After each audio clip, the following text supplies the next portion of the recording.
So I'm gonna get a new phone in a couple weeks. Better videos coming. But what we're getting ready to do, so I've kind of decided I'm gonna flip you around real quick and we're gonna take a look. So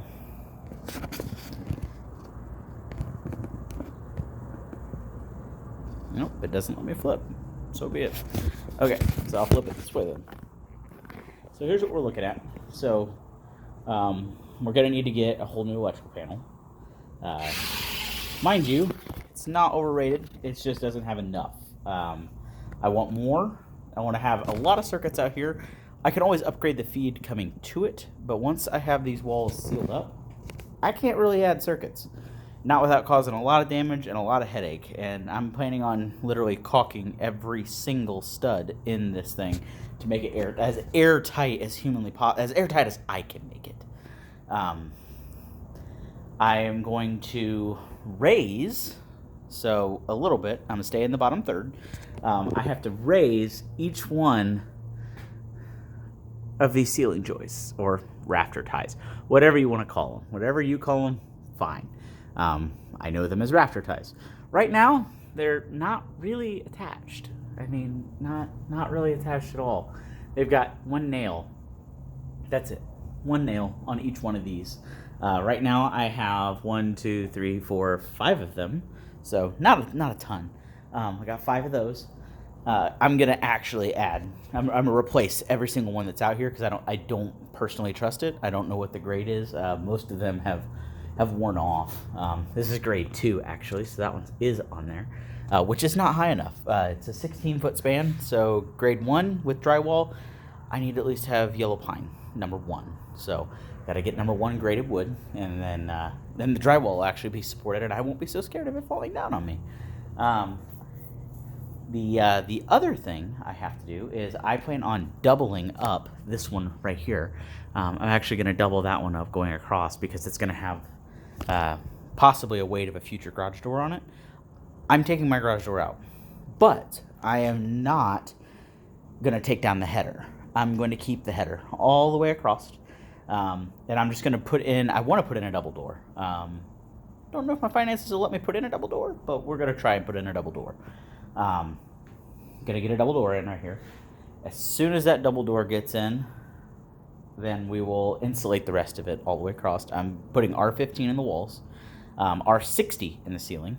I want this thing costing me as absolute bare minimum to operate as humanly possible. I literally do not want to have to worry about this thing. I'm going to put in a different kind of outlet. So I'm actually going to get 12.3, and I'm going to pull 12.3 to right here, right there. I'm going to pull one right there, and I'm going to pull one right there. So I don't know how I want to set up my shop yet. I don't know if I want my dryer and my flashes right there. I don't know if I want my dryer and my flashes right there, or right there, or right there. I don't really know where I want to put them yet. So 12.3, it literally, if I want to buy a 100-foot roll, it's $95. If I want to buy a 250-foot roll, it's $118. It's like $25. I can literally run the outlets there. I don't have to put the outlets in. I don't even have to put the breaker in. I can just leave the wire in there, label it, and say, hey, this is what it does. You know, do what you want with it. So if I ever die or someone else takes over my house, it's like, here's all the info you possibly need to know. The inside of my house, which you can maybe see through that window out there, I did a lot of the electrical in that, and when I did it, I made sure everything is labeled. Even when it's in the attic, stapled down. Literally, I wrote on the jacket as it's running across like a raceway that has what everything does.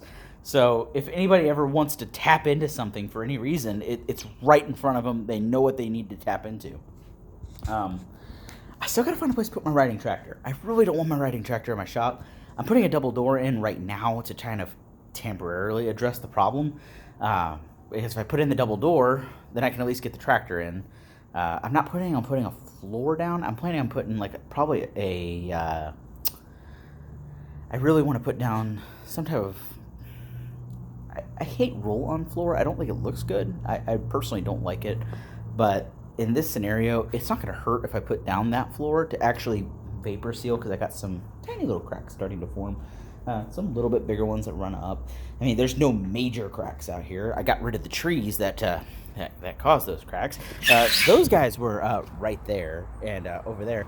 Yes, I did cut to make my shed fit because I wanted every inch of it. But I'm gonna replace that too. Probably not this year. It's a lot for this year.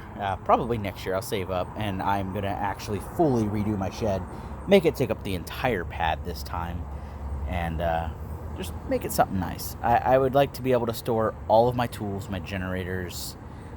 Basically, I want to be able to store everything in there without too much thought. I'm trying to think what else. I'm not 100% sold on the LED lighting that I got. I didn't pay very much for it. I paid like $25 for it from Amazon. Thank you, Amazon warehouse. People not knowing what they bought and sending it back. So they work good for right now. Right now in the garage, it's about 98 to 105 degrees. Ironically, it's only 83 outside. It's a hot box. There's no ventilation. I got a little bit at the top, and I got soffit ventilation all the way around, but it's not amazingly great. So I'm gonna actually put in baffles up there so that way I ventilate the roof and I don't get ice dams and all that fun stuff. Because I'm not sure if they put ice guard up there or not. So I don't want to personally risk having an ice dam and not being able to do something about it. When I get my roof replaced, I'm gonna have them. I'm gonna end up having to pay to replace it. I'm gonna run out of time unless we have a Duratio coming tonight. So I'm not 100% sold as to what's gonna happen. If it rips my roof off, that'd be awesome. Not really, because I really don't want to pay the deductible for it. I'd rather just pay to replace it myself and keep getting lower rates every year. But I mean, yeah, that's where we stand. I still got to get a lot of these fasteners out. A lot of these fasteners are still in the wall, all the way down. I did find something cool. I don't own a lock for this, but up here on this little thing is actually a old school warded master lock key. I was kind of impressed. I'm gonna keep this. I'm definitely gonna keep it. I'm gonna put it in one of my mini totes that I have over there. I actually consolidated down everything you saw in the last video into those totes. So I've got an equipment tool tote. I have a socket and hand tool tote, which, let's be honest, it's taking everything in me not to just throw the entire tote out or just post it on Craigslist for $25. Whoever wants it, come gets it.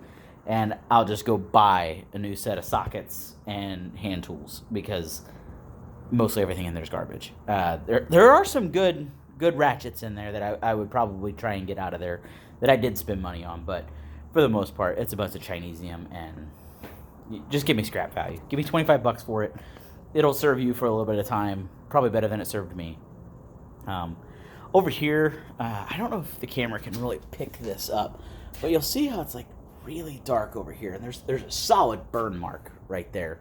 And you notice this is not the same color as that. This actually caught fire. I had a Harbor Freight air compressor that sat here. It caught fire. Spectacularly caught fire. We were actually shooting the water bottle rockets out off into the lawn, and when we were shooting off the water bottle rockets, it just straight. We went inside to get something to drink because it was hot that day. This was last year. This was back when I was doing the actual back side of the house back there and doing the siding and all the trim work on all that. It just apparently overheated. Thermal cutoff didn't work, and it caught the plastic on fire. The plastic shroud that covers it caught it on fire. And as it burned, of course, it overheated the oil. The oil started burning, coming out of the tube, just spraying like a fountain. And unfortunately, the tube was aimed at that wall, and it literally caught the whole thing on fire. It melted the siding off the side of the house. My neighbor came banging on my door. Dave's at the door going, "Dude, your garage is on fire." And I'm like, "The what?" I look out back, and I'm like, how much stuff is actually in there? I ain't for insurance fraud today. Let me grab the hose. So I literally ran out here. I couldn't get into the door. I wasn't going to open the door. Seen enough movies to know backdraft. So Not opening the door when I got a bunch of thick black smoke pouring out the eaves. First thought, let's get this siding off. So I literally just grabbed my claw hammer that I had sitting out back because I was working and ripped the siding straight off the house. Just claw hammered it straight off, ripped it down, and saw the smoldering because the siding was already starting to melt. Most of it was already dark black, getting ready to ignite. So I ripped it all down, and quickly, as fast as I felt comfortable doing, I just basically kicked in that wall to see what was on fire. And that's about that point that I realized it was the air compressor on fire. Ran back to the house because I didn't know if it was an electrical fire or if my lawnmower may have caught fire. Unlikely because I wasn't using it. But hey, you never know. Punk kid could have walked back here, jumped my fence, and lit my garage on fire. I have no idea. So I go inside, flip the breaker, kill the garage, go back out here, and okay, so I've got the fire mainly out. I've exposed these studs, these ones I replaced. I replaced all the stuff that got burned out, which was just ironically 2 studs. It burned out 2 studs. I replaced those, I saw that those were burning, so I extinguished those, sprayed those with water, and then I went around. This thing had these slat windows on it, so that's what this is. It had slat windows and these little rails. Took my mini sledge that I had out there also and just busted them in, all of them. I busted those ones, just trying to get as much air in here to clear it out so I could get in here and breathe, because I could not breathe. This door opened and closed, and you couldn't get to the air compressor. So, and I had so much crap in the way, you literally couldn't open the door all the way anyways. This was about max opening right there. That was about all you could open it. Not very useful at all.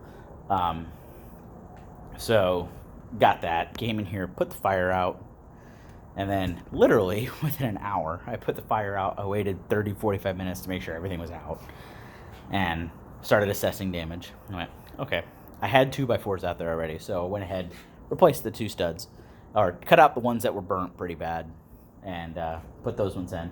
I didn't need these, as I've got a double top plate, so these were just for when they built the damn thing, just to have a little bit of side rigidity up there. It's got a double top plate all the way across, and it was pretty stout to begin with. They just used it to assist them. But I ended up went immediately, hopped in my pickup truck, and drove to Menards.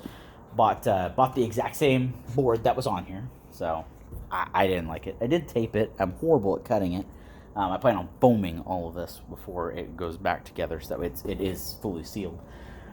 But I went and got that and put that on there, and I had a bunch of siding left over for when I did the back of the house. I went ahead and re-sided it. So my wife hadn't even gotten home from work yet.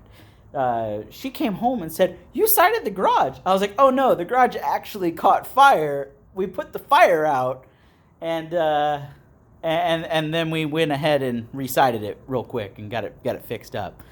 My wife was absolutely blown away. She's like, "Why didn't you call the fire department?" And I was like, "I ain't got $350. You got $350 just laying in your pocket that you want to, go ahead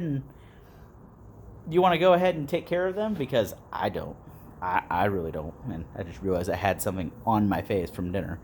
I just did not want to deal with them. It's $350, and it's not worth it. If it was my primary house, insurance would pay that $350 fee. It's part of something they pay for you. At least I'm told they do. God only knows if they pay for it or not. My insurance documents probably say it too, but good luck finding those. I think they're in a safe somewhere in the house, and my wife hides all the important paperwork from me. So, because I caught my garage on fire, so I can't even be trusted with the thing that holds all the stuff I hold near and dear. So, for those of you just now joining my videos, these are going to continue for quite a while going forward. I don't really care if anybody watches them. I'm just going to make them for myself, just because I like hearing myself talk, as horrible as that sounds. I just do. So I actually made this tunnel dryer. I own a company called T1 Design out of Indianapolis. I actually made this tunnel dryer. This is actually what started my company. was this tunnel dryer, and then I have an actual screen print press that I'll post a picture in here probably if I figure out how to do it. If not, I'll just go outside and snap a picture of it. It actually started my company. I did a local organization that's now gone, called and they had a phrase on all the shirts. Where's Bridge? Yes, this is a speedball frame from Hobby Lobby, I think it is. Yeah, Hobby Lobby. It was a friend of my wife's who's asked, it's like, hey, we're trying to get shirts made, and I was like, I could probably do that. Hey, guess what? I did. That was also the last screen print run I ever did. We switched to vinyl, DTG. We now are white toner, using that for certain things, but it's hard getting clients to understand the limitations of certain decorating. It's like, well, this one's more expensive. It's like, well, I want screen printing. It's like, okay, here's the price. And they're like, oh, and I'm like, well, we can do transfers. And they're like, oh, that's better, and a lot of my clients, I'm particularly liked in town because I do open runs. So for youth little leagues and things like that, I keep the run open. So if a kid moves middle of the summer, like they typically do, they can join the baseball league. I didn't ever like being told as a kid, I never moved, but I know I had friends that when they moved, they couldn't join whatever I was playing because can't get you a uniform, kid. Sorry. Glad to take your money, but we can't get you a uniform. So I always gave them uniforms. I was able to hook them up with uniforms and move through the whole season. I mean, I even had one where there was the last 2 weeks of the season and somebody joined. It's totally fine. I didn't care. I typically if you are already part of a bunch of my other programs, you didn't have to pay for it. I didn't charge you rushes so long as you had a minimum amount. If you basically made enough to where I didn't have to pay for shipping, then I didn't care. But one shirt isn't going to break me. So I wasn't too particularly concerned if you added 20 extra players. I wasn't going to make anything on it, but I didn't really care. It was more I did it for the community. That was the whole reason I started the company. Probably a bad idea. That's why it's not my primary job. I do work elsewhere. I'm not going to tell you where I work because they're really picky about social media. So I can't really tell you where I work. You'll probably eventually see me wearing one of their shirts by accident. This actually over here is my Atlas 6-color full registration press. I also have 2 Atlas flash dryers, and I paid not a whole lot. I paid like $300 for all of that. And came with something else that I've never dealt with before. Newman roller frames. I got a lot of them. I mean, that guy hooked me up with Newman roller frames. I couldn't believe how many he gave me. I was like, whatever, fine by me. So I'm probably not going to start off using those. I really want to play with this. I want to learn this. It's a skill I've been wanting to learn, and that's kind of the whole reason that I'm doing this. I'm turning it into my workshop where I can work on my things. My wife is always yelling at me to get my crap out of her house. So she likes the house to be nice, neat, and tidy, like on a front page of a show book. My house would not look like that. And after working for years in the cable TV industry, installing it in people's houses, I can tell you, most people's houses are not show book. You're not going to walk into somebody's house and go, it was always the people, funny enough, that always said, don't mind the mess. I'm sorry, I haven't picked up. Or, my house is super messy, I'm so sorry. Those were never the dirty houses. Ever. Like, never. Like, the house was immaculate. It was the people who said, yeah, come on in. You're stepping over roaches on the floor. There's half-eaten, half-drank sodas underneath the couch sideways that have molded into the carpet. Those were the fun ones. I enjoyed those houses. I actually do have an air conditioner out here. Got it off Craigslist. So we're going to see if that works. I'm actually going to record it this weekend. That'll probably be my next video. I'll probably have one more. This will probably all be gone too. I hate when it gets this fuzzy. But we're going to put that basically right here on this wall. Right there. So we're going to get that put in. I'm sure a couple of you are probably like, why the hell is he using the front-facing camera and turning it? And it's mainly because A, I can't turn it around, and B, the lens on the back is actually shattered. So it's not going to work very well. It works. Ironically, it doesn't have very much of a deviation to detail, but it is got a severe crack in it. So it lets in a lot of unfiltered light from the side, so everything's a lot of out of balance. I'm not planning on getting a special camera for this. The best thing you'll ever see out of me probably is a GoPro. And I don't even got one of those. So if someone wants to send me a GoPro, I'll definitely make stuff look nicer. But, so my agenda this week, I want to get these stub bays insulated all the way down. I want to get all these insulated. I want to get my power pulled in. I'm going to put 240 volt. This is the best part. So I'm going to put a 240 volt outlet in right here. Okay? I'm going to put a 240 volt in there, and like I said, on each of the wall, I'll have a 240 volt 20 amp outlet. Because that's all my flash dryers are going to need. If I need something bigger than that, I'll more than likely pull in to my overhead up above. I'll pull in a number 8 for something. I'll just leave it there. I'll just leave a whip hanging down, a box hanging from the ceiling for a whip if I ever need one. So I can put just a plug up there, put a strain relief, and just plug my dryer in as I need to go. Because I'm not ever expecting to need that. But if I do, I know it'll be there. Right now I've got 60 amp service out here from my main house. But when I put my new sidewalk in out here, I plan on pulling a brand new conduit from the house out to here that can accommodate 100 amp service, because I have 400 amps to my house, 200s from my electric vehicles, 200s for the house. I'm a dual fuel house, so I can have gas or electric, anything. When I ran everything, I planned really far ahead in the future for in case we had a fossil fuel issue in the world or whatnot. I wouldn't have to be the one freaking out trying to figure out how to replace all my appliances and get all my wiring redone when everyone else is. I'll have everything done. Call me an overachiever, call me a planner, whatever.